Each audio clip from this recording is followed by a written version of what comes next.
আপনাকে ধন্যবাদ। আপনাদের মাধ্যমে আমরা আসলে যে বিষয়টি জানাতে চাই সেটা হচ্ছে আমরা ভবানীপুর থেকে মূলত শুরু করেছি।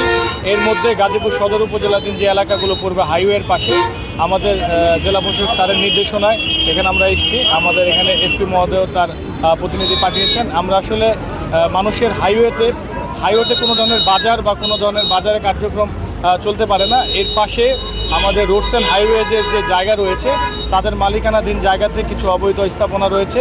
এই মর্মে তারা আমাদের সহযোগিতা চাওয়াতে আমরা এখানে আমাদের বিজ্ঞ নির্বাহী ম্যাজিস্ট্রেট আরও কয়েকজন এখানে আমার সাথে রয়েছেন। আমার সাথে আমাদের সদর সার্কেলের এসপি মহোদয়, আমাদের সদর ভারপ্রাপ্ত জয়দেবপুর থানার ভারপ্রাপ্ত কর্মকর্তা মহোদয় রয়েছেন। আমরা মূলত মহাসড়কের মধ্যে কোনো ধরনের বাজার বা কোনো ধরনের মানুষের যান চলাচলে প্রতিবন্ধকতা তৈরি হলে সে অনুযায়ী আমরা ব্যবস্থা নেব এবং এগুলো আসলে আমরা এই কার্যক্রমগুলোতে করছি সেগুলো আমরা আইনের ব্যত্যয় ঘটলে এগুলো আমরা অব্যাহত রাখবো।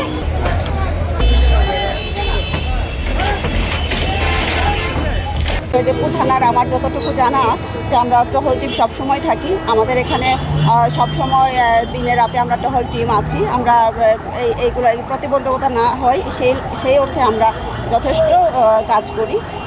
আমাদের আগ্রহ আছে, আমরা তৎপর আছি। Thank you.